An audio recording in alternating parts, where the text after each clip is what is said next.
السلام علیکم ورحمۃ اللہ وبرکاتہ۔ آج کی کلاس میں آپ سب کو خوش آمدید۔ آج کی کلاس میں ہم پارہ نمبر 4 پڑھیں گے، اس کا آخری حصہ، اور سورہ نساء ہم شروع کریں گے۔ اور یہ جو کوارٹر حصہ رہ گیا تھا ہمارے پارے میں پچھلے لیکچر سے، وہ ہم آج اس کو کور کریں گے جی۔ تو ہم اپنی کلاس شروع کرتے ہیں۔ اعوذ باللہ من الشیطان الرجیم، بسم اللہ الرحمن الرحیم۔ رب اشرح لی صدری ویسر لی امری واحلل عقدۃ من لسانی یفقہوا قولی۔ ربی زدنی علما، ربی یسر ولا تعسر وتمم بالخیر، آمین ثم آمین وبک نستعین۔ سورہ نساء۔ بسم اللہ الرحمن الرحیم۔ یا ایہا الناس اتقوا ربکم الذی خلقکم من نفس واحدۃ وخلق منہا زوجہا وبث منہما رجالا کثیرا ونساء واتقوا اللہ الذی تساءلون بہ والارحام ان اللہ کان علیکم رقیبا۔ تو سورہ نساء، نساء کا مطلب ہے خواتین، عورتیں۔ اور اس سورہ میں معاشرے میں جیسے خاوند اور بیوی کا نکاح ہوتا ہے اور شادی ہوتی ہے اور ایک گھر بنتا ہے، اور معاشرے کی ایک یونٹ کی حیثیت رکھتا ہے یہ گھر، یعنی کہ ایک گھر جو ایک مرد اور عورت کے ملاپ سے بنتا ہے، جس میں ان کے بچے ہوتے ہیں، خاندان ہوتا ہے۔ یہ گھر ہمارے معاشرے کی ایک اکائی ہے، ایک یونٹ ہے،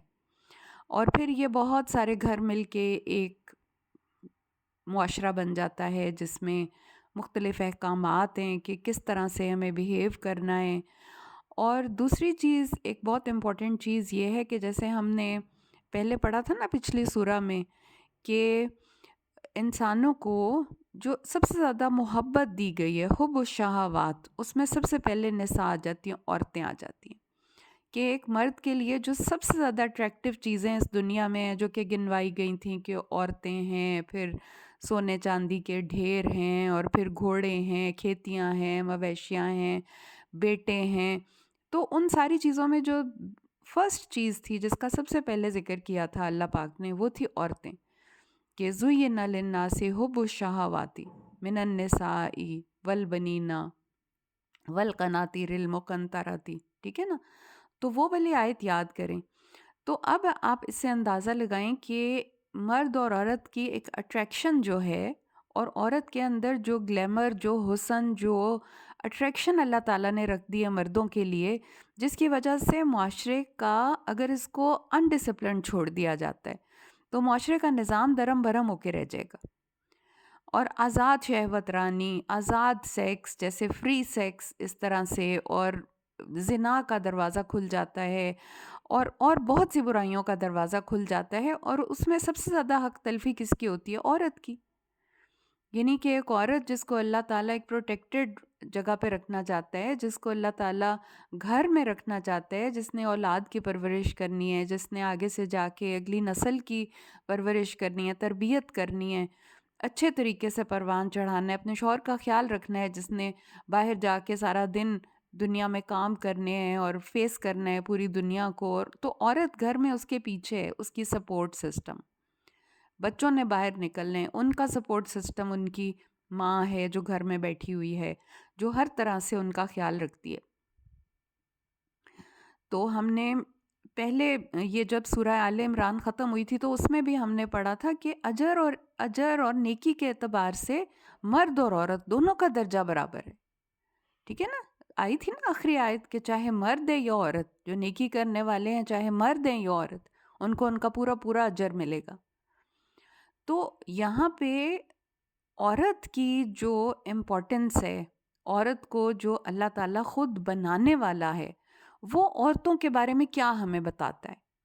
اللہ تعالیٰ جس نے ہمیں بنایا ہے، جس نے عورتوں کو بنایا ہے، جو ان کی جذبات کو بھی سمجھتا ہے، فیلنگز کو سمجھتا ہے، ان کی ایموشنل سٹیٹس کو بھی اللہ تعالیٰ سمجھتا ہے، پھر اللہ تعالیٰ ہماری فزیکل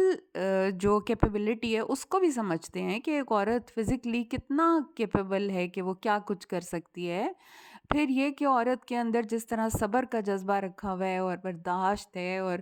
یہ ساری چیزیں ہیں، تو عورت کو بھی تو ایک پروٹیکشن کی ضرورت ہے، اس کے لیے بھی تو کچھ رولز بنانے چاہیے، اس کی حفاظت کے لیے، اس کے حقوق کی حفاظت کے لیے بھی تو اللہ تعالیٰ نے کچھ بتانا تھا نا، کہ دنیا میں عورت بھی ایک معزز شخص کے طور پہ، ایک معزز انسان کے طور پہ رہ سکے، جس کی عزت ہے، جس کا ایک مقام ہو۔ تو یہاں پہ سورہ نساء جو ہے یہ ہم عورتوں کے بارے میں ہے، اور اس میں عورتوں کے متعلق بتایا جا رہا ہے، اور اسپیشلی مرد اور عورت کے تعلق کے بارے میں بتایا جائے گا۔ پھر عورت کو جو حقوق دیے جا رہے ہیں وہ بتائے جا رہے ہیں، نکاح کے احکامات بتائے جا رہے ہیں، پھر یہ ہے کہ وراثت میں جس طرح سے عورتوں کو حصہ دے دیا گیا، بیوہ عورتوں کے بارے میں، یتیم لڑکیوں کے بارے میں بہت سی باتیں بتائی ہوئی۔ تو ہر طرح سے یہ سورہ جو ہے یہ مجھے بہت ہی پیاری لگتی ہے، بہت ہی محبوب ہے مجھے یہ سورہ، کیونکہ اس میں اللہ تعالیٰ نے ہم عورتوں کے بارے میں بات کی ہوئی۔ تو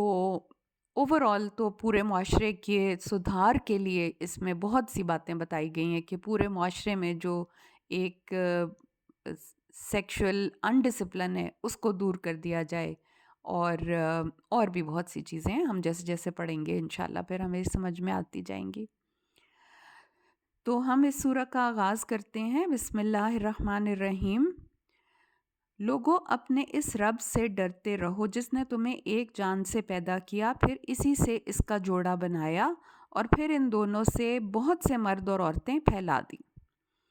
اب یہاں پہ سب سے پہلے ایک جان کا ذکر ہے، کہ اللہ تعالیٰ نے ایک جان کو پیدا کیا، اس سے مطلب ظاہر ہے ڈیفینیٹلی حضرت آدم کا جیسے ذکر آیا ہے کہ اللہ تعالیٰ نے آدم کو تخلیق کیا سب سے پہلے جب بنایا، تو فرشتوں سے پوچھا کہ مخلوق بنانے والا ہوں جس کو دنیا میں بھیجوں گا، اپنا خلیفہ بناؤں گا،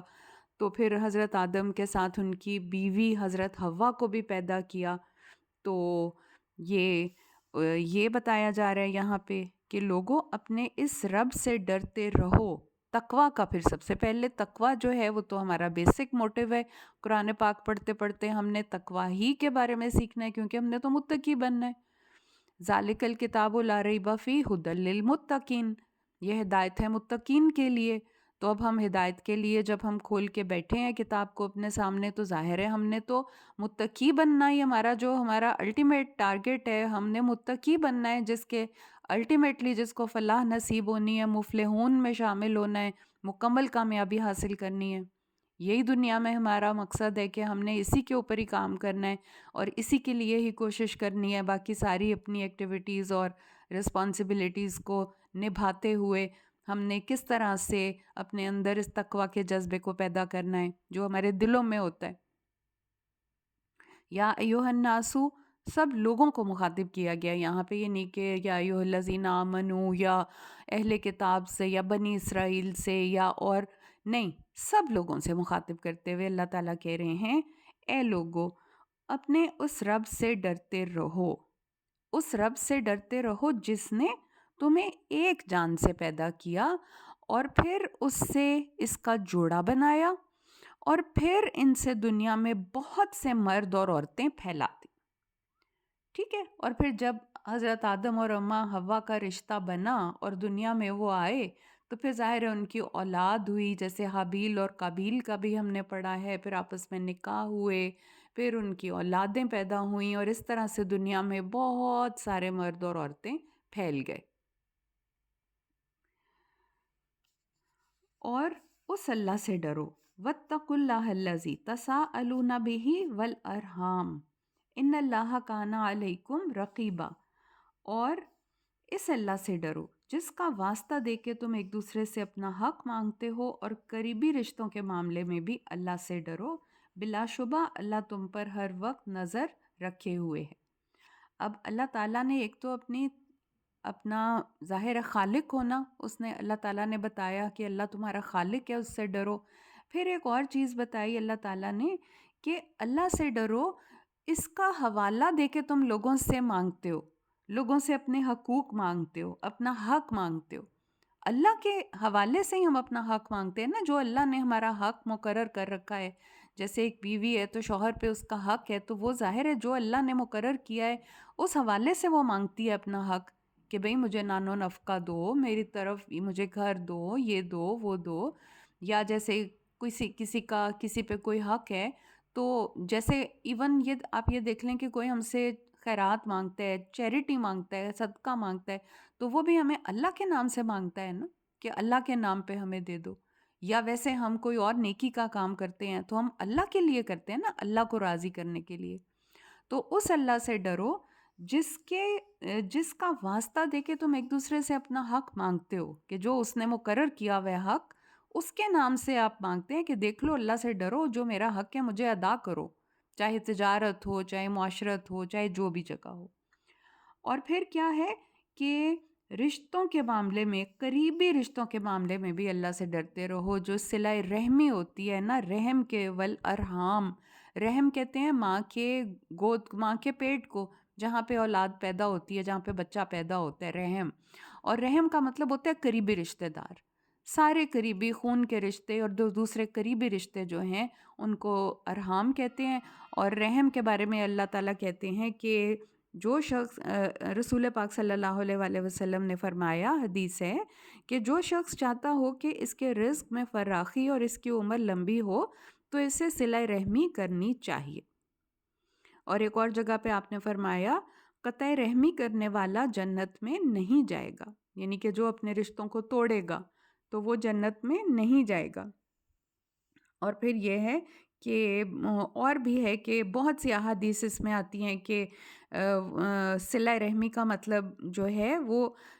جن احادیث سے یہ ظاہر ہوتا ہے نا کہ صلہ رحمی اس حال میں بھی کرنی چاہیے جب کہ دوسرا شخص جو ہے وہ آپ کے ساتھ اچھا سلوک نہیں بھی کر رہا، لیکن پھر بھی آپ یہ نہیں کہ جیسا وہ کر رہا ہے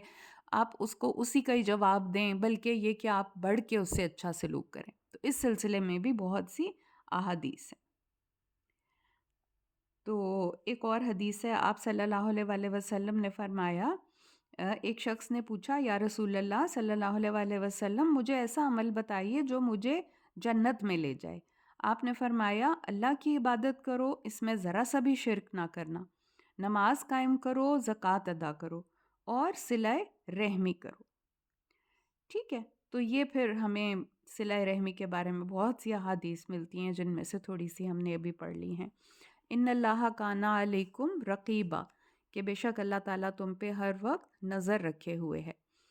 وآتوا الیتامی اموالہم ولا تتبدلوا الخبیث بالطیب ولا تأکلوا اموالہم الی اموالکم انہ کان حوبا کبیرا. اب آگے سے ایک اور معاشرے میں جو طبقہ ہے جو پسا ہوا ہے وہ ہے یتیموں کا. ٹھیک ہے، جب قرآن پاک نازل ہوا تھا عرب میں بھی اور اوور آل دنیا میں بھی، یتیم ایک ایسا کمزور طبقہ ہے نا جو اپنا حق لے نہیں سکتا زبردستی. چھوٹے چھوٹے بچے ہیں جن کا والد فوت ہو جاتا ہے، جس کی بیوی عورتیں تو نہیں اتنا پاورفلی ہینڈل کر سکتی نا معاملات کو، اور ہو سکتا ہے ماں بھی نہیں ہو اس کی، یا ماں ہو یا نہ ہو، یتیم ہے بچہ، تو بہت زیادہ ہوتا ہے کہ اس کا حق مار لیا جاتا ہے، تو اس کا حق نہیں دیا جاتا. تو جاہلیت کے دور میں ایسا ہی ہوتا تھا کہ یتیموں کا حق مار لیا جاتا تھا، یا ایون بہن بھائیوں میں جو بڑے ہیں وہ قبضہ کر لیتے تھے اور چھوٹے بچے جو رہ گئے ہیں ان کو چھوڑ دیتے تھے.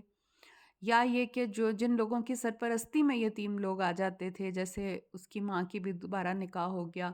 اور وہ بچہ اب کسی کی سرپرستی میں آ گیا ہے، تو سرپرست اس کا مال ہڑپ کرنے کے بارے میں سوچتے تھے، یا ہر کوئی یہ سوچتا ہے کسی طرح ان کو دھوکہ دے کے ان کا مال ہتھیا لیا جائے. تو یتیم معاشرے کا ایسا طبقہ ہے جو اپنے حقوق کو خود پوری طرح سے ڈیفینڈ نہیں کر سکتا جیسے کہ کوئی اور شخص کر سکتا ہے. تو یتیموں کے بارے میں بتایا جا رہا ہے کہ وَآتُوا الْيَتَامَى أَمْوَالَهُمْ، کہ یتیموں کو ان کے مال واپس کر دو، مال دے دو. مال دے دو کا مطلب کہ اگر وہ بڑے ہیں سنبھال سکتے ہیں تو ان کو دے دو. ظاہر ہے اگر وہ چھوٹا ہے تو اس کی پرورش کرنے کے بعد جب وہ اس عمر کو پہنچتا ہے تو اس کو اس کا مال واپس کر دو. وَلَا تَتَبَدَّلُوا الْخَبِيثَ بِالطَّيِّبِ، اور ان کی کسی اچھی چیز کے بدلے انہیں گھٹیا چیز نہ دو. ٹھیک ہے نا، کہ ان کو تو نہیں پتا اگر کاروبار میں جس طرح سے اگر کوئی ایسے ہے ہیرا پھیری ہو گئی اور ان کو بری چیز دے دی اور اچھی چیز اپنے پاس رکھ لی. وَلَا تَأْكُلُوا أَمْوَالَهُمْ إِلَىٰ أَمْوَالِكُمْ، اور نہ ہی ان کا مال اپنے مال میں ملا کر خود اس سے کھانے کی کوشش کرو، انہو کان حوبا کبیرہ، یہ بہت ہی بڑے گناہ کی بات ہے۔ وَإِنْ خِفْتُمْ أَلَّا تُقْسِطُوا فِي الْيَتَامَى فَانكِحُوا مَا طَابَ لَكُم مِّنَ النِّسَاءِ مَثْنَىٰ وَثُلَاثَ وَرُبَاعَ۔ اور اگر تمہیں اس بات کا خطرہ ہے یتیم لڑکیوں کے بارے میں ان سے انصاف نہ کر سکو گے تو پھر دوسری عورتیں جو تمہیں پسند آئیں 2 3 3 4 4 تک نکاح کر لو۔ اب یہاں پہ اب یتیم بچوں کے بارے میں بات ہو گئی، اب یتیم لڑکیوں کے بارے میں بات ہوئی جن کے والدین یا جن کے وراثت میں ان کو کچھ مال ملا ہے، کچھ ایسا ملا ہے جس کی وجہ سے ہر کوئی چاہتا ہے کہ ان سے نکاح کر لے، اور خاص طور پہ سرپرست اگر ہے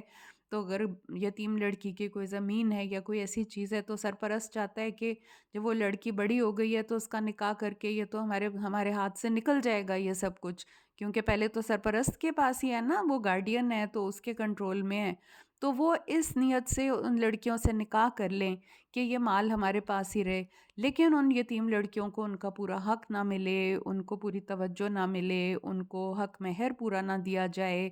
اور ان کو یہ سوچا جائے کہ ان کا کون پیچھے ہے جو آ کے ہمیں پوچھنے والا ہے، ان سے بدسلوکی کی جائے۔ تو خاص طور پہ پھر یہاں پہ ان یتیم لڑکیوں کے بارے میں حکم آ رہا ہے کہ وَإِنْ خِفْتُمْ، اگر تمہیں خطرہ ہو اللہ تقسطوا کہ تم انصاف نہیں کر سکو گے فی الیتامى یتیم لڑکیوں سے، تو پھر تم دوسری عورتیں جو تمہیں پسند آئیں 2 2 3 3 4 4 تک نکاح کر لو۔ اور یہاں پہ پھر نکاح کی بھی ایک تعداد بیان کر دی گئی کہ نکاح جو ہے وہ اتنی عورتوں سے ایٹ اے ٹائم کیا جا سکتا ہے، 4 تک یہ تعداد بتائی گئی۔ اور کیونکہ ایک اس زمانے میں یہ رواج تھا کہ 10 10 20 20 تک بیویاں بھی لوگ رکھ لیتے تھے، اور کوئی تعداد پہ اس پہ کوئی ایک لمیٹیشن نہیں تھی کہ اتنی تعداد میں ہی نکاح کیے جا سکتے ہیں۔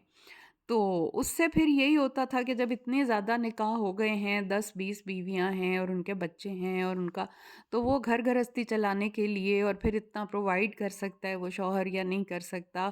یا ان عورتوں سے انصاف کر سکتا ہے یا نہیں کر سکتا، تو پھر 2 2 3 3 اور 4 4 تک نکاح کی اجازت دے دی گئی، لیکن 4 سے زیادہ کی اجازت نہیں دی گئی۔ اور آگے سے پھر آیت کا باقی حصہ ہے کہ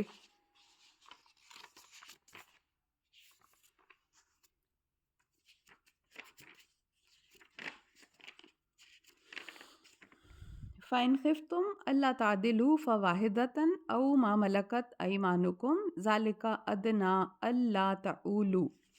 کہ لیکن اگر تمہیں اندیشہ ہو کہ ان میں انصاف نہ کر سکو گے تو پھر ایک ہی کافی ہے، یا وہ کنیزیں جو تمہارے قبضے میں ہوں۔ بے انصافی سے بچنے کے لیے یہی بات انصاف کے قریب ہے۔ تو اب یہ جو بتایا جا رہا ہے یہاں پہ کہ اگر بے انصافی کا خطرہ ہے، 4 تک ازواج کی تعداد مقرر کر دی گئی ہے، اور اگر 4 کے اندر بھی وہ یہ سمجھتا ہے کہ نہیں کر سکتا انصاف ان کے ساتھ تو پھر ایک ہی کافی ہے، ٹھیک ہے، فواحدتاً، یا اس کے علاوہ وہ عورتیں جو کسی کی ملک یمین میں دے دی جاتی ہیں۔ اور ملک یمین کا مطلب ہوتا ہے کہ جنگوں میں جو قید ہو کے عورتیں آتی ہیں جن کو مسلمان ریاست مردوں میں تقسیم کر دیتی ہے، تو ان کی تعداد میں کوئی نہیں ہے، وہ ایک بھی ہو سکتی ہے، وہ زیادہ بھی ہو سکتی ہیں، 4 سے زیادہ بھی ہو سکتی ہیں۔ یہ ایک سسٹم تھا معاشرے کا جو کہ جنگ میں قید ہو کے عورتیں آتی تھیں، ان کے نکاح ان کے خامندوں سے ٹوٹ جاتے تھے، جو ان کے خامند کافر ہیں جو ادھر ہی رہ گئے ہیں، تو ان کو مسلمان ریاست مردوں میں تقسیم کر دیتی تھی، اور وہ ان کی حیثیت ایسی تھی کہ وہ ان سے اپنا سیکشول ریلیشن بنا سکتے تھے، ان سے جو اولاد ہے وہ بالکل جائز کنسیڈر ہوتی تھی، اس شخص کی جائز اولاد جیسی ہے، اور ان کی تعداد میں کوئی پابندی بھی نہیں تھی۔ تو یہ ایک حکم تھا اس زمانے میں جیسے کہ کیا جاتا تھا۔ ایسا نہیں تھا کہ جنگوں میں جو عورتیں قیدی آتی ہیں تو ان کو سارے جو فوجی ہیں دوسرے وہ ان کو آزاد طور پہ شہوت رانی ان کے ساتھ کرنی شروع کر دیں، اور کوئی بھی کسی کے ساتھ کر سکتا ہے، اس سے سیکشول ریلیشن قائم کر سکتا ہے۔ تو اس چیز کو بہت زیادہ اس چیز پہ فوکس کیا جاتا تھا کہ عورتوں کو اس طرح کھلم کھلا قیدی عورتوں کو نہ معاشرے میں چھوڑ دیا جائے، بلکہ ان کو ایک عزت کی حیثیت دی جائے اور ایک شخص کے ملک یمین میں دے دی جائے. اس کی حیثیت نکاح کی ہی ہوتی تھی، کیونکہ وہ ریاست اس کے مرد کے اختیار میں اس عورت کو دے دیتی تھی. تو یہ ہے. اور یہ او ما ملکت ایمانکم کا مطلب میں نے آپ کو بتا دیا. تو اب یہ ہے کہ ذالک ادنا اللہ تعولو، بے انصافی سے بچنے کے لیے یہ بات زیادہ انصاف کے قریب ہے. وآتوا النساء صدقاتہن نحلہ، عورتوں کو ان کے حق مہر بخوشی ادا کر دو. فإن طبن لکم عن شیء منہ نفسا فکلوہ ہنیئا مریئا. تو بے انصافی سے بچنے کے لیے یہ بات کرینِ ثواب ہے، اور عورتوں کو ان کے حق کے مہر بخوشی ادا کر دو. ہاں اگر وہ اپنی خوشی سے اس میں سے تمہیں کچھ چھوڑ دیں تو تم اسے مزے سے کھا سکتے ہو. یعنی جو حق مہر ہے عورت کا، جو نکاح پہ اس کو دینا واجب ہوتا ہے مرد کو، اگر وہ عورت خود چھوڑ دیتی ہے اس میں سے کچھ تو اس میں کوئی گناہ کی بات نہیں ہے. خاوند آرام سے بخوشی کھا سکتا ہے بغیر کسی گلٹ کے کہ اس کو یہ معاف کر دیا گیا ہے یا یہ کوئی بری چیز ہے. اگر عورت اپنی بخوشی معاف کر دیتی ہے اس میں سے کچھ حصہ تو وہ اسے خوشی سے استعمال کر سکتا ہے. وَلَا تُؤْتُوا السُّفَهَاءَ أَمْوَالَكُمُ الَّتِي جَعَلَ اللَّهُ لَكُمْ قِيَامًا وَارْزُقُوهُمْ فِيهَا وَاكْسُوهُمْ وَقُولُوا لَهُمْ قَوْلًا مَّعْرُوفًا. اور نادانوں کو ان کے مال واپس نہ کرو جسے اللہ تعالیٰ نے تمہارے لیے زندگی کا سامان بنایا ہے. ان کے مال سے انہیں کھلاؤ بھی اور پہناؤ بھی، اور جب ان سے بات کرو تو اچھی بات کرو، یعنی ان کے فائدے کی بات کرو. اب یہاں پہ پھر یتیم بچوں کی طرف آ گئی یہ والی آیت کہ جب وہ بچے نادان ہیں، اپنے مال کو سنبھالنے کے قابل نہیں ہیں، تو ان کو ان کے سامان جو ہیں وہ مال ان کو واپس نہ کرو. کیونکہ یہ جو مال ہے جو ان کا وراثت کا، یہ ان کے لیے مال جو بھی ہوتا ہے اللہ تعالیٰ نے جو دولت ہے دنیا کی جس کو مال کہا گیا ہے نا، یہ یعنی کہ جو ہم کماتے ہیں، جو ہماری دنیاوی چیزیں ہوتی ہیں، تو اللہ تعالیٰ نے کہا ہے کہ یہ تمہارے لیے سامان زندگی ہیں. ٹھیک ہے، یہ تمہاری زندگی کا سامان ہے، اس کے بغیر تو نہیں نا ہم رہ سکتے. اس کی تو ایون حج کے آیات میں اجازت دی کہ اگر تم اپنے لیے کچھ اللہ کا فضل تلاش کرنا چاہو حج کے دنوں میں بھی تو تم کر سکتے ہو. تو ظاہر ہے اللہ تعالیٰ نے ایک طریقہ بنایا ہے نا دنیا میں کہ ظاہر ہے کوئی کمائے گا تو کھائے گا، کوئی اگر کمائے گا تو ہی وہ اپنی ضروریات زندگی پہ خرچ کر سکتا ہے، ورنہ تو سارے محتاج ہو کے بیٹھ جائیں. تو اللہ تعالیٰ یہاں پہ کہہ رہے ہیں کہ نادانوں کے ان کے مال واپس نہ کرو جسے اللہ تعالیٰ نے تمہارے لیے زندگی کا سامان بنایا ہے. قائم رہنے کا، دنیا میں قائم رہنے کے لیے ضرورت ہوتی ہے سامان کی، اور ان کے مال سے انہیں کھلاؤ اور پہناؤ، اور جب ان سے بات کرو تو اچھی بات کرو، یعنی ان کے فائدے کی بات کرو، ان کی تربیت کی بات کرو. جب بھی یتیموں کے معاملہ ہو تو ایسا برتاؤ رکھو کہ نیک نیتی ہے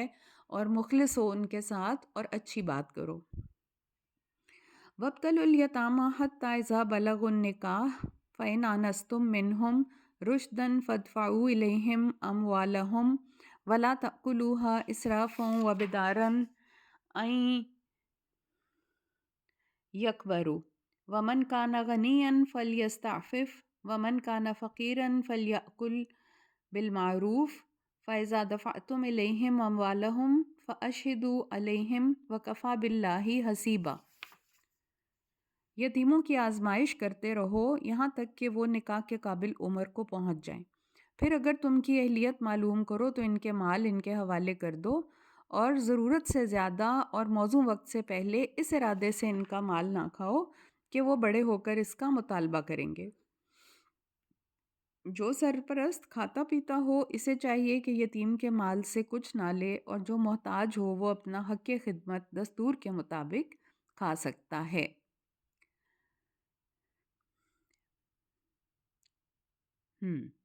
وَمَنْ كَانَ غَنِيًّا فَلْيَسْتَعْفِفْ وَمَنْ كَانَ فَقِيرًا فَلْيَأْكُلْ بِالْمَعْرُوفِ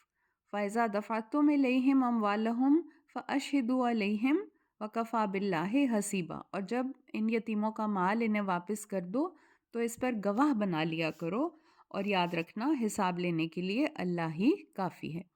اب یہاں پہ یہ اجازت دے دی گئی ہے کہ اگر تو کھاتا پیتا ہے شخص تو یتیم کو بغیر اس کے مال میں سے کچھ خرچے اس کو رکھ سکتا ہے۔ ظاہر ہے جو کچھ وہ خرچے گا اللہ تعالیٰ اس کو اس کے بدلے بہت کچھ دے گا، کیونکہ یتیم کا تو حق ہوتا ہے، یعنی کہ کن پہ خرچ کیا جائے۔ تو ان میں یتیم ایک کیٹیگری آتی ہے نا کہ کس پہ خرچ کیا جائے، تو والدین، قریبی رشتہ دار، یتیم، مسکین۔ تو یتیم ویسے ہی ایک کیٹیگری ہے جس پہ خرچ کرنا چاہیے۔ اللہ تعالیٰ اس چیز کو پسند کرتا ہے، اللہ تعالیٰ اس کا بدلہ دے گا بہت اچھا، بڑھا چڑھا کر۔ اور پھر یہ ہے کہ اگر وہ نہیں ہے اتنا امیر، اور وہ کیا ہے جس کو کہا گیا ہے نا کہ فقیرن، کہ وہ خود بھی محتاج ہے، جو سرپرست ہے وہ خود بھی محتاج ہے، اس کے پاس اتنا نہیں ہے، تو پھر وہ اپنا حق خدمت لے سکتا ہے، یعنی کہ وہ ان کی پرورش کرے گا، کھلائے گا، پلائے گا، پہنائے گا ان کو،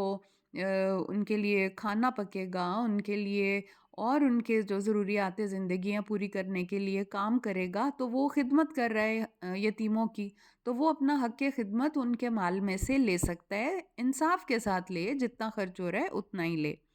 تو اللہ تعالیٰ کہہ رہے ہیں کہ جب یتیموں کا مال تم انہیں واپس دو تو پھر گواہ بنا لیا کرو، تاکہ گواہوں کی موجودگی میں ان کو ان کا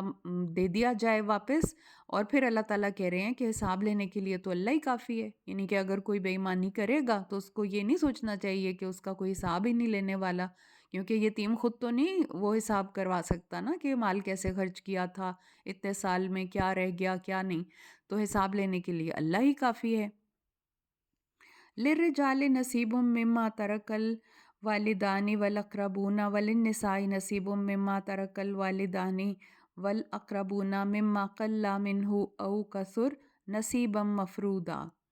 مردوں کے لیے اس مال میں سے حصہ ہے جو والدین اور قریبی رشتہ دار چھوڑ جائیں، اسی طرح عورتوں کے لیے بھی اس مال میں حصہ ہے جو والدین اور قریبی رشتہ دار چھوڑ جائیں، خواہ یہ ترکہ تھوڑا ہو یا زیادہ، ہر ایک کا ایک طے شدہ حصہ ہے۔ وَإِذَا حَضَرَ الْقِسْمَةَ أُولُو الْقُرْبَى وَالْيَتَامَى وَالْمَسَاكِينُ فَارْزُقُوهُم مِّنْهُ وَقُولُوا لَهُمْ قَوْلًا مَّعْرُوفًا۔ اور اگر تقسیم ترکے کے موقع پر اگر قرابت والے، یتیم اور مسکین موجود ہوں تو انہیں بھی کچھ نہ کچھ دے دو اور ان سے اچھے طریقے سے بات کرو۔ اب یہاں پہ سب سے پہلے یہ کہ عورتوں کا وراثت میں حصہ ہے، جو والدین قریبی رشتہ دار چھوڑ کے جاتے ہیں عورتوں کا اس میں حصہ ہے، ان کو دیا جائے۔ اللہ تعالیٰ نے دے دیا عورتوں کو حصہ، پہلے تو وراثت میں عورتوں کا حصہ ہی نہیں تھا، بیوہ عورت کا حصہ ہی نہیں تھا، یتیم لڑکی سے بھی مال اس کا لے لیا جاتا تھا۔ تو ایک تو یہ چیز ہو گئی، اور دوسری چیز یہ کہ جب تقسیم ترکہ ہو رہا ہے اور ایسے لوگ ہیں جن کا کہ جو کہ وارثوں میں شامل نہیں لیکن غریب ہیں، خاندان والے ہیں، کوئی یتیم مسکین ہے جو کہ آ جاتے ہیں اس امید پہ کہ انہیں بھی کچھ نہ کچھ حصہ ملے گا، تو ان کو کچھ نہ کچھ ضرور دے دیا کرو۔ یہ بھی اللہ تعالیٰ ایک طرح سے حکم دے رہے ہیں کہ اگر وہ نہیں بھی ڈیزرو کرتے، لیکن ایک شخص اگر دولت چھوڑ کے مرا ہے یا اس کی اور چیزیں ہیں، تو ان معاشرے کے پسے ہوئے لوگوں کا، معاشرے کے کمزور لوگوں کا بھی خیال کر لیا جائے، اور یہ سوچ کے کیا جائے کہ اگر کوئی خود یتیم بچہ چھوڑ کے جائے تو اس کی اپنی کیا کیفیت ہو کہ اس کا یتیم بچہ محتاج ہے دنیا میں، تو وہ یہی چاہے گا نا کہ اس کو کوئی اس کا خیال رکھا جائے، اس کو دے دیا جائے، آلدو وہ ڈیزرو کرتا ہے یا نہیں کرتا، لیکن اسے پھر بھی کچھ نہ کچھ دیا جائے۔ وَلْيَخْشَ الَّذِينَ لَوْ تَرَكُوا مِنْ خَلْفِهِمْ ذُرِّيَّةً ضِعَافًا خَافُوا عَلَيْهِمْ فَلْيَتَّقُوا اللَّهَ وَلْيَقُولُوا قَوْلًا سَدِيدًا۔ لوگوں کو اس بات سے ڈرنا چاہیے کہ اگر وہ خود پیچھے چھوٹی چھوٹی اولاد چھوڑ جائیں تو انہیں ان کے متعلق کتنا اندیشہ ہوتا ہے، لہٰذا انہیں اللہ سے ڈرتے رہنا چاہیے، اور جو بات بھی کریں صاف اور سیدھی کریں۔ یعنی یتیموں کے حقوق کے لیے یہاں پہ بہت زیادہ اللہ تعالیٰ بہت زیادہ تاکید کر رہے ہیں، بار بار تاکید کر رہے ہیں۔ ان الذین یاکلون اموال الیتامی ظلما انما یاکلون فی بطونہم نارا۔ اور جو لوگ یتیموں کا مال ظلم سے ہڑپ کر جاتے ہیں در حقیقت اپنے پیٹ میں آگ بھرتے ہیں۔ استغفر اللہ، استغفر اللہ۔ کتنی زیادہ یہاں پہ اللہ تعالیٰ نے یتیم کا مال کھانا اللہ تعالیٰ نے یہاں پہ گناہ کبیرہ کے طور پہ بتایا ہے۔ رسول پاک صلی اللہ علیہ وآلہ وسلم کہتے ہیں کہ 7 ہلاک کرنے والے گناہوں سے بچو۔ تو صحابہ نے پوچھا وہ کون ہیں؟ آپ نے فرمایا کون سے ہیں؟ آپ نے فرمایا اللہ کے ساتھ شرک کرنا، جادو، جس جان کو قتل کرنا اللہ نے حرام کیا اسے ناحق قتل کرنا، سود کھانا، یتیم کا مال کھانا، لڑائی سے پیٹھ پھیرنا اور پاک دامن بھولی بھالی عورتوں پر تہمت لگانا۔ تو 7 ہلاک کرنے والے گناہوں میں ایک یہ آتا ہے، کبیرہ گناہوں میں یہ آتا ہے کسی یتیم کا مال ہڑپ کر جانا۔ تو اللہ تعالیٰ یہاں پہ یہی بات کہہ رہے ہیں کہ جو لوگ ظلم کے ساتھ یتیموں کا مال ہڑپ کر جاتے ہیں در حقیقت اپنے پیٹ میں آگ بھرتے ہیں۔ وَسَيَصْلَوْنَ سَعِيرًا، اور جلد ہی وہ جہنم میں داخل ہوں گے۔ یوصیکم اللہ فی اولادکم للذکر مثل حظ الانثیین فإن کن نساء فوق اثنتین فلہن ثلثا ما ترک وإن كانت واحدة فلها النصف ولأبويه لكل واحد منهما السدس مما ترك إن كان له ولد فإن لم يكن له ولد وورثه أبواه فلأمه الثلث فإن كان له إخوة فلأمه السدس من بعد وصية يوصي بها أو دين آباؤكم وأبناؤكم لا تدرون أيهم أقرب لكم نفعا فریضۃ من اللہ ان اللہ کان علیما حکیما۔ اللہ تعالیٰ تمہاری اولاد کے بارے میں تاکیداً حکم دیتا ہے کہ مرد کا حصہ 2 عورتوں کے برابر ہوگا۔ ٹھیک ہے، اب یہاں پہ وراثت کی تقسیم کے متعلق اللہ تعالیٰ نے خود احکامات نازل کر دیے ہیں، جو کہ یہ ہے کہ ایک مرد کے لیے عورت کے نسبت دگنا حصہ ہے، یعنی کہ عورت کا ہاف ہے اور مرد کا پورا ہے، یا عورت کا 1 ہے تو مرد کے 2 ہیں۔ یہ اللہ تعالیٰ نے تقسیم بتا دی گئی ہے، ٹھیک ہے، کیونکہ معاشرے میں اور جو ہے مرد اس کو ذمہ داریاں اٹھانی ہیں، اور جس طرح سے اللہ تعالیٰ نے بہترین فیصلہ کیا ہے کہ عورتوں کو وراثت میں حصہ دیا ہے جبکہ ان کو پہلے نہیں دیا جاتا تھا، تو صرف اس چیز پہ بحث کرنے کی بجائے کہ مرد سے آدھا کیوں دیا گیا ہے، تو اس چیز کا شکر ادا کرنا چاہیے کہ اس کو حصہ ملا ہے، ورنہ اس سے پہلے تو عورت کو حصہ دیا ہی نہیں جاتا تھا۔ اور آج کل بھی اکثر ایسا ہو جاتا ہے کہ عورتوں کو نہیں دیا جاتا، معاف کروا لیا جاتا ہے، بخشوا لیا جاتا ہے، ریکویسٹ کرتے ہیں بھائی کہ آپ پلیز ہمارے حق میں کر دیں، تو وہ ظاہر ہے وہ ایموشنل ہوتی ہیں، ان کے دل نازک ہوتے ہیں، نرم ہوتے ہیں، تو وہ اکثر عورتیں اس چیز پہ ایگری کر جاتی ہیں کہ ٹھیک ہے ہم وراثت میں اپنا حصہ نہیں لیں گے، اور وہ چھوڑ دیتی ہیں۔ لیکن اللہ تعالیٰ نے یہاں پہ عورتوں کو حصہ دیا ہے جو کہ ان کو ملنا چاہیے۔ یہ دنیا جو کہ جس کے ہاتھ میں اتھارٹی ہے اس کو چاہیے، جو بھی خاندان کا جیسے بڑا ہے یا جو بھی ہے، کہ وہ اس چیز کو شور کرے کہ ان یتیم بچیوں کو بھی ان کا وراثت میں حصہ ملے جو کہ ان کے والدین میں سے کوئی ایک چھوڑ کر گیا ہے۔ تو اگر اولاد میں صرف لڑکیاں ہی ہوں تو 2 سے زائد ہوں تو ان کا ترکہ سے 2/3 حصہ ہے،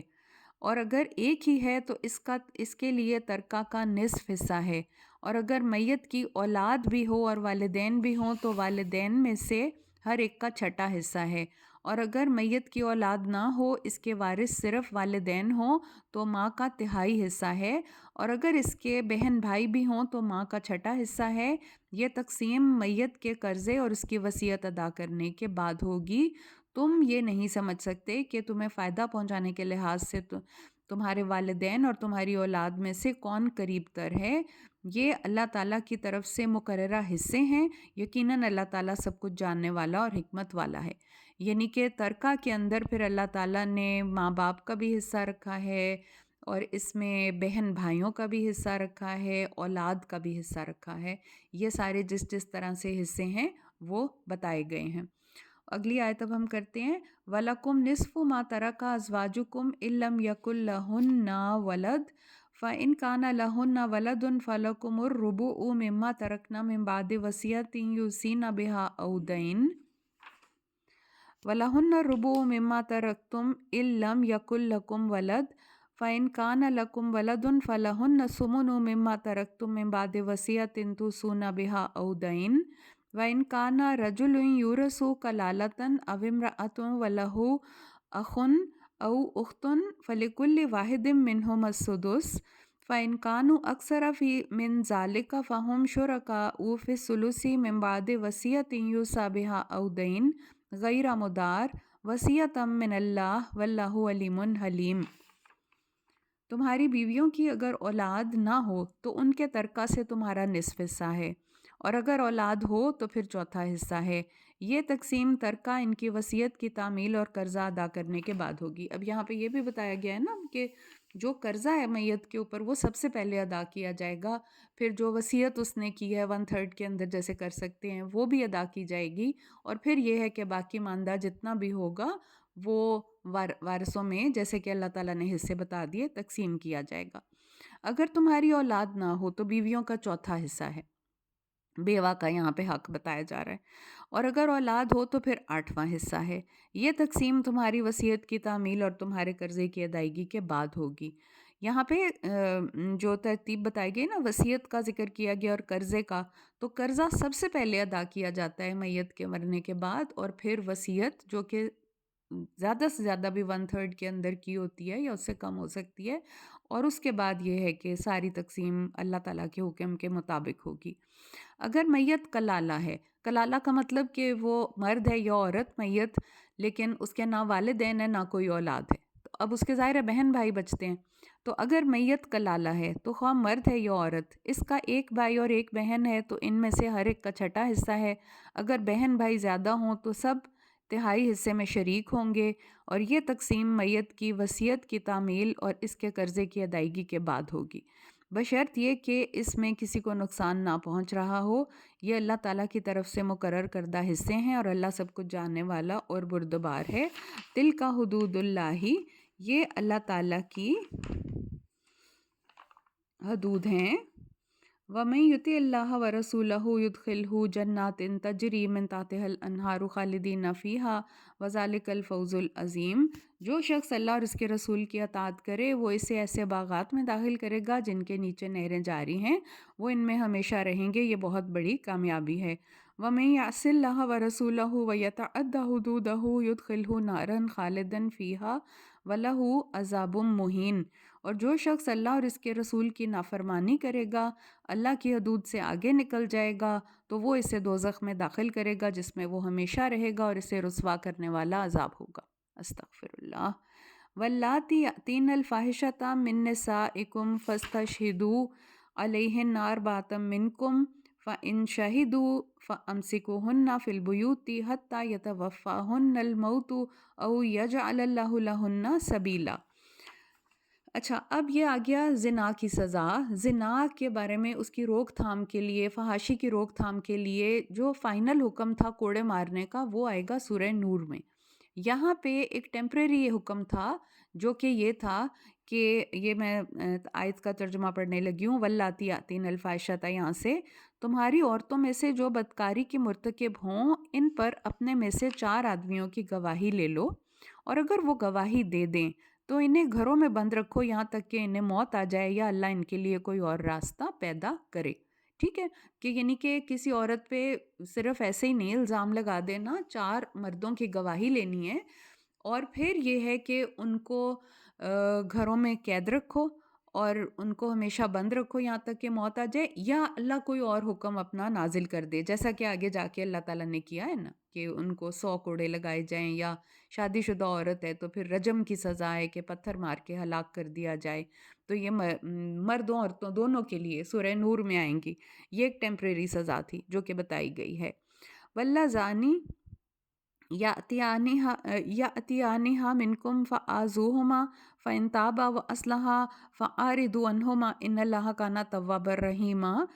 اور اگر تم میں سے جو 2 اس فعل کا ارتکاب کریں انہیں ایذا دو، پھر اگر وہ توبہ کر لیں اور اپنی اصلاح کر لیں تو ان کا پیچھا چھوڑ دو، یقیناً اللہ تعالیٰ توبہ قبول کرنے والا اور رحم کرنے والا ہے۔ یہاں پہ 2 لوگوں کا ذکر کیا گیا، مرد اور عورت بھی ہو سکتے ہیں، یا جو گیز وغیرہ ہوتے ہیں وہ بھی اس سے ہم اس سے لے سکتے ہیں کہ 2 مرد، کوئی بھی 2 مرد یا عورت یا 2، کہ یہ اس سزا سے پہلے کی سزا ہے جو سورہ نور میں بتائی گئی ہے نا، کہ اس طرح سے ان کے اوپر ان کو کرنا ہے، ٹریٹ کیسے ان کو سزا دینی ہے۔ یہاں پہ یہ ہے کہ تم میں سے جو 2 لوگ ہیں وہ اس طرح سے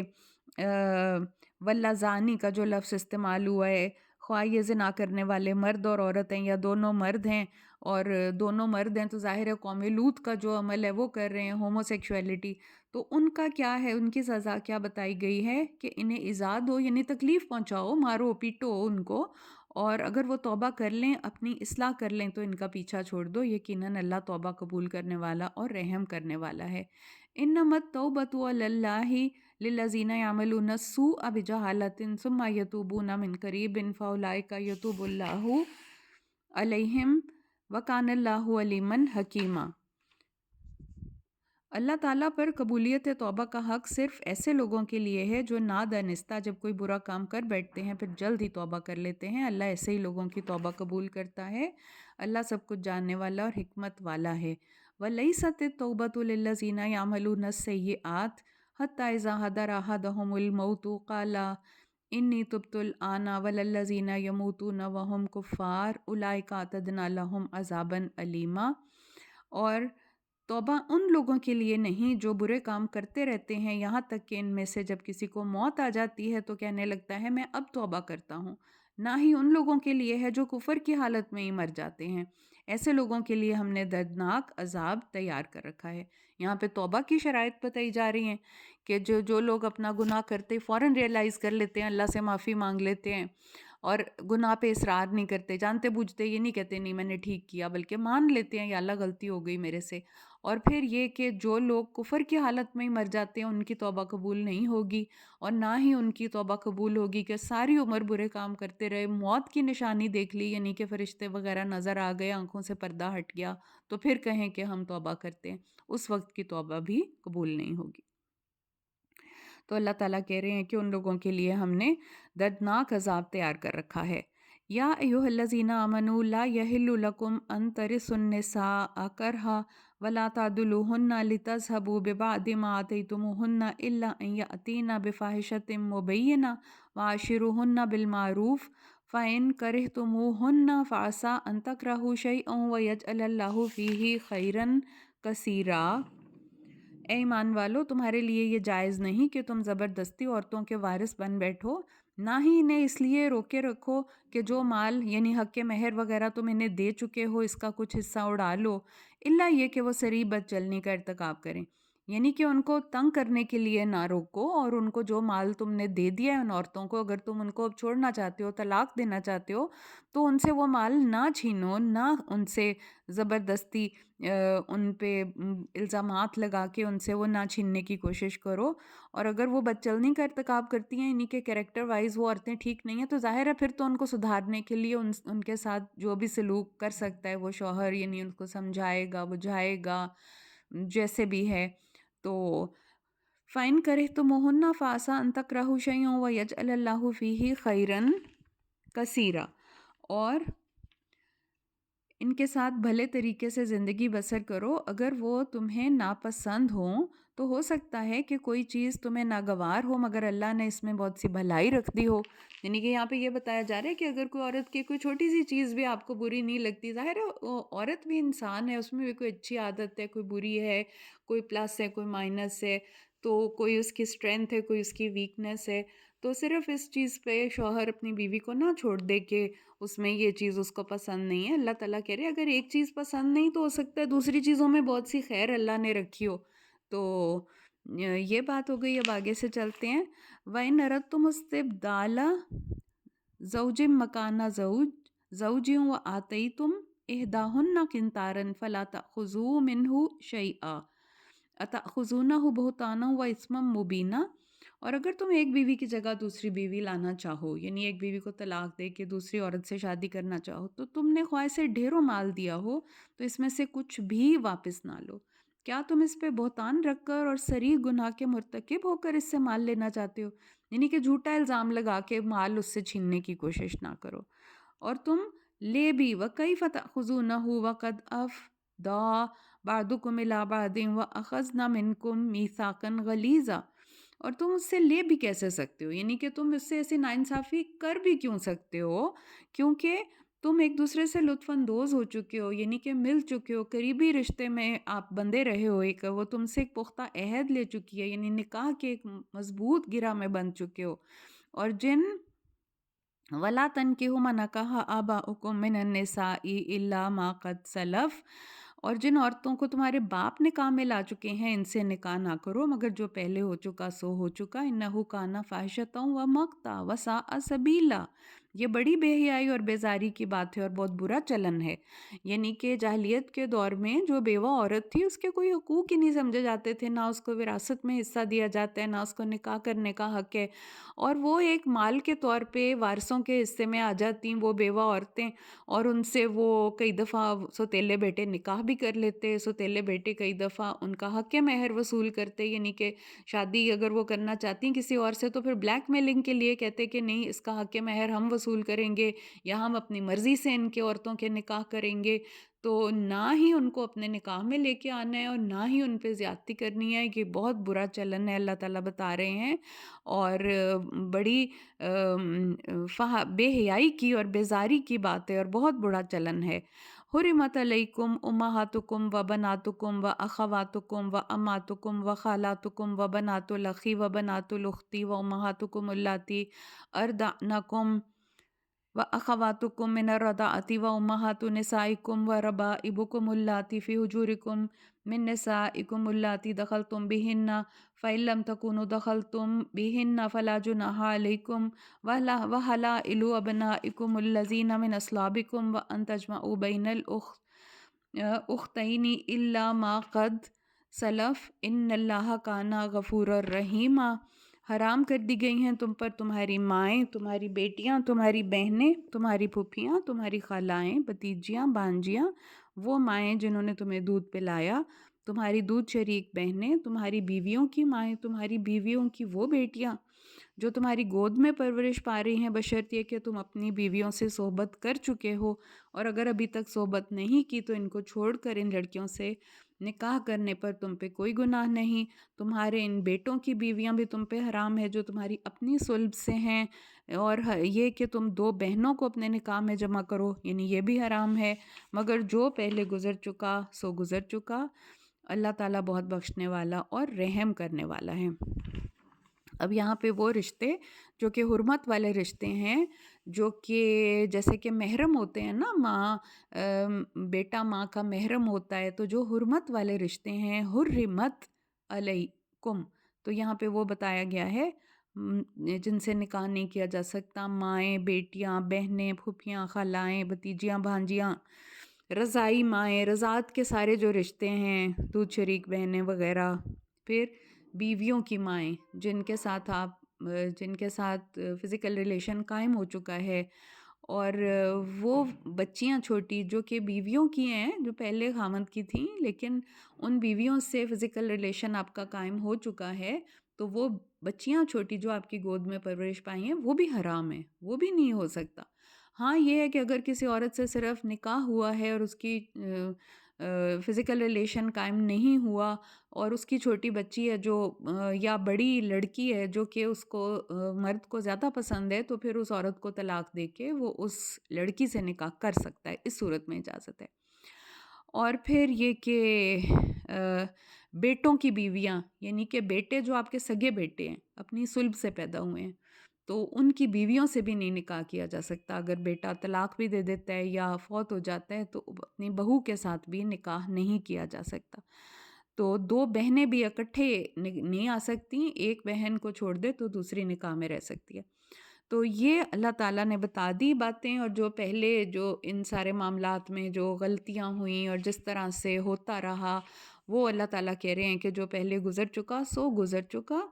اور آئندہ کے لیے ان چیزوں کا خیال رکھنا ہے۔ اللہ تعالیٰ بہت بخشنے والا اور رحم کرنے والا ہے۔ تو یہاں پہ ہمارا چوتھا پارہ ختم ہوتا ہے۔ وآخر دعوانا ان الحمد للہ رب العالمین۔ سبحانک اللہم و بحمدک، نشہد ان لا الہ الا انت، نستغفرک و نتوب الیک۔ سبحان اللہ و بحمدہ عدد خلقہ و رضا نفسہ و زنۃ عرشہ و مداد کلماتہ۔ اللہم صلی علی سیدنا محمد و آلہ و اطرتہ بعدد کل معلوم لک، استغفر اللہ۔ السلام علیکم ورحمۃ اللہ وبرکاتہ۔